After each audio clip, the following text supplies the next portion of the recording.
Smart city ಕಾಮಗಾರಿಗೆ ದೈವ ಮುನಿಸಿಕೊಂಡಿತ್ತು. ಇದಕ್ಕೆ ಟ್ವಿಸ್ಟ್ ಸಿಕ್ಕಿದೆ. ಕಾಮಗಾರಿಯ ಹೊಣೆ ಹೊತ್ತುಕೊಂಡಿದ್ದಾರೆ ಈಗ ಗುತ್ತಿಗೆದಾರನ ಪತ್ನಿ. ಸ್ಮಾರ್ಟ್ ಸಿಟಿ ಕಾಮಗಾರಿ ಪ್ರಕರಣ ದೈವ ಮುನಿಸಿಕೊಂಡಿತ್ತು ಅನ್ನುವಂತ ಮಾತಿತ್ತು. ಈ ಪ್ರಕರಣಕ್ಕೆ ಈಗ ಬಿಗ್ ಟ್ವಿಸ್ಟ್ ಸಿಕ್ಕಿದೆ. ಕಾಮಗಾರಿಯ ಹೊಣೆಯನ್ನ ಗುತ್ತಿಗೆದಾರನ ಪತ್ನಿ ವಹಿಸಿಕೊಂಡಿದ್ದಾರೆ. ಮಂಗಳೂರಿನ ಹಂಪನಕಟ್ಟೆಯ ಸ್ಮಾರ್ಟ್ ಸಿಟಿ ಕಾಮಗಾರಿ ನಡೀತಾ ಇತ್ತು.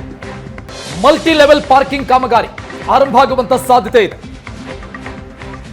ಈ ಕಾಮಗಾರಿ ವಿರುದ್ಧ ದೈವ ಮುನಿದಿದ್ರಿಂದ ಗುತ್ತಿಗೆದಾರ ಸಾವನ್ನಪ್ಪಿದ್ದ ಅನ್ನೋ ಮಾತಿತ್ತು. ಪತಿ ಸಾವಿನ ಬಳಿಕ ಈಗ ಆ ಗುತ್ತಿಗೆದಾರನ ಪತ್ನಿ ಈ ಕಾಮಗಾರಿಯನ್ನು ಆರಂಭಿಸುವುದಕ್ಕೆ ಮುಂದಾಗಿದ್ದಾರೆ. ಮೇಯರ್ ಮನೋಜ್ ಕುಮಾರ್ ಜೊತೆ ಪರಿಶೀಲನೆ ಕೂಡ ಮಾಡಿದ್ದಾರೆ.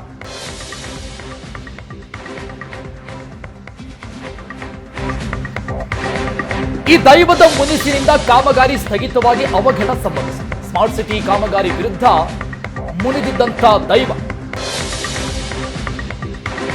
ಶರವುಗುಳಿಗ ದೈವದ ಅಭಯವನ್ನ ಪಡೆದೇನೆ ಕಾಮಗಾರಿಯನ್ನ ಆ ಗುತ್ತಿಗೆದಾರ ಆರಂಭ ಮಾಡಿದ್ನಂತೆ. ಇದು ದೈವದ ಮುನಿಸಿಗೆ ಕಾರಣ ಆಗಿತ್ತು ಅಂತ ಈ ಭಾಗದಲ್ಲಿ ಮಾತಿತ್ತು.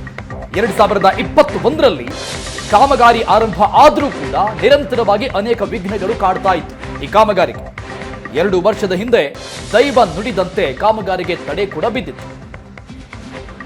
ಈ ಕಾಮಗಾರಿ ಆರಂಭ ಆದಾಗಿನಿಂದ ನಿರಂತರವಾಗಿ ವಿಘ್ನಗಳು. ಈ ಸಂಬಂಧಪಟ್ಟಂಗೆ ಈ ಶರವುಗುಳಿಗ ದೈವ ಒಂದು ಭವಿಷ್ಯವಾಣಿಯನ್ನ ನುಡಿದಿತ್ತು, ದೈವ ಮಾತನ್ನ ಹೇಳಿತ್ತು.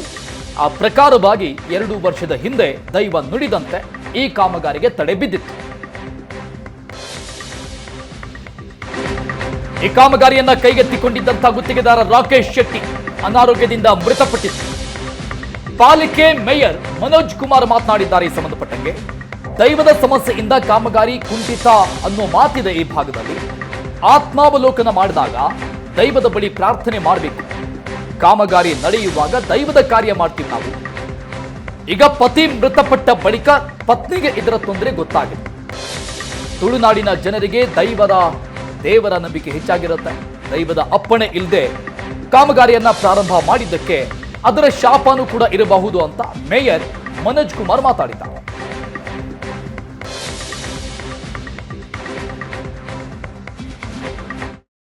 ನಮ್ಮ ಜೊತೆಗೆ ಮನೋಜ್ ಕುಮಾರ್ ಅವರಿದ್ದಾರೆ. ಅವ್ರ ಜೊತೆ ಮಾತಾಡ್ತೀವಿ. ಸರ್, ಈಗ ಮುಗಿದಂಥ ಅಂದರೆ ಸಾಕಷ್ಟು ಸಮಯಗಳಿಂದ ನಿಂತಿದ್ದಂಥ ಕಾಮಗಾರಿ ಮತ್ತೆ ಚಾಲನೆ ಸಿಗ್ತಾ ಇದೆ.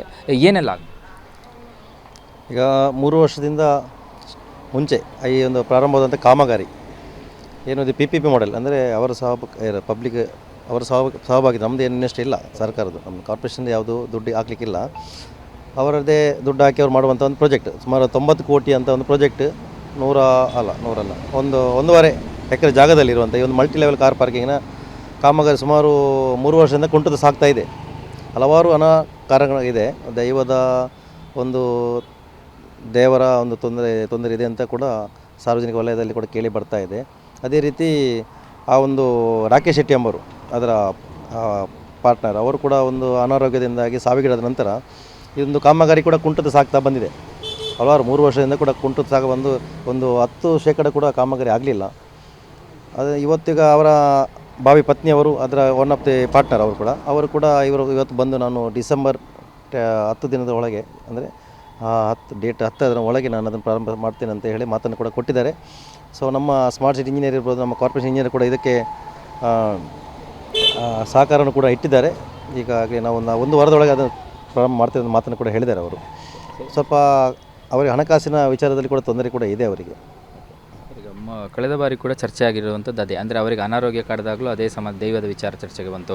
ಈ ಘಟನೆ ಆದಾಗಲೂ ಕೂಡ ಅದೇ ವಿಚಾರ ಚರ್ಚೆಗೆ ಬಂತು. ಈಗ ಮತ್ತೆ ಕಾಮಗಾರಿ ಆರಂಭಿಸುವಾಗ ನೀವು ದೈವದ ಮುಂದಗಡೆ ಹೋಗುವಂಥದ್ದು, ಪ್ರಾರ್ಥನೆ ಮಾಡುವಂಥದ್ದು ಏನಾದರೂ ಮಾಡ್ತೀರಾ? ನಾವು ಆತ್ಮಾವಲೋಕನ ಮಾಡಿದರೆ ಒಳ್ಳೆಯದು ಅಂತ ಕಾಣುತ್ತೆ. ಅಂದರೆ ಹಲವಾರು ವಿಚಾರಗಳು ಹೇಳುವಾಗ ಸಾರ್ವಜನಿಕ ವಲಯ ತುಂಬ ಒಂದು ಇತಿಹಾಸ ಪ್ರಸಿದ್ಧ ಒಂದು ದೇವರ ಒಂದು ಗುಡಿ ಇದೆ, ಒಂದು ಕಲ್ಲಿದೆ. ಎಲ್ಲರೂ ಕೂಡ ಅಲ್ಲಿ ಒಂದು ಕೆಲಸ ಮಾಡುವಾಗ ಪ್ರಾರಂಭದಲ್ಲಿ ಆ ದೇವರಿಗೆ ಒಂದು ಹೂವಿಟ್ಟು ಪೂಜೆ ಮಾಡೋ ಒಂದು ಸಂಪ್ರದಾಯ ಇದೆ. ಅದರಿಂದ ಕಾರಣ ಇರಲೂಬಹುದು. ಅದರಿಂದ ಮುಂದೆ ಕಾಮಗಾರಿ ನಡೆಯುವಾಗ ಅದಕ್ಕೊಂದು ಸಣ್ಣ ಒಂದು ಪೂಜಾ ಕೈಂಕರ್ಯಗಳನ್ನು ಮಾಡಿ ನಾವು ಪ್ರಾರಂಭ ಮಾಡ್ತೇವೆ ಅಂತ ನಮ್ಮ ಗುತ್ತಿಗೆದಾರರಿಗೆ ಕೂಡ ಹೇಳಿದ್ದೇವೆ. ಅವರು ಕೂಡ ಆಯಿತು ಒಂದು ಒಪ್ಪಿದ್ದಾರೆ. ಅಂದರೆ ಅವರಿಗೆ ಕೂಡ ಈ ಅನಾರೋಗ್ಯದಿಂದಾಗಿ ಅವರು ಸಾವಿಗೀಡಾದ ನಂತರ ಅವರಿಗೆ ಕೂಡ ಅದರ ಒಂದು ತೊಂದರೆ ಗೊತ್ತಾಗಿದೆ. ಅವರು ಕೂಡ ಅದಕ್ಕೆ ಬದ್ಧರಾಗಿದ್ದಾರೆ. ಮುಂದೆ ಕಾರ್ಯಕ್ರಮ ಪ್ರಾರಂಭ ಮಾಡುವಾಗ ದೇವರಿಗೆ ಒಂದು ಸಣ್ಣ ಪೂಜೆಯನ್ನು ಮಾಡಿ ಕೂಡ ನಾವು ಪ್ರಾರಂಭ ಮಾಡ್ತೇವೆ ಅಂತ ಹೇಳಿದ್ದಾರೆ. ಇದಿಷ್ಟು ಮೇಯರ್ ಅವರ ಮತ್ತು ಕ್ಯಾಮರಾ ಪರ್ಸನ್ ಅಶೋಕ್ ಜೊತೆ ಭರತ್ರಾಜ್, ಏಷ್ಯಾನೆಟ್ ಸುವರ್ಣ ನ್ಯೂಸ್, ಮಂಗಳೂರು.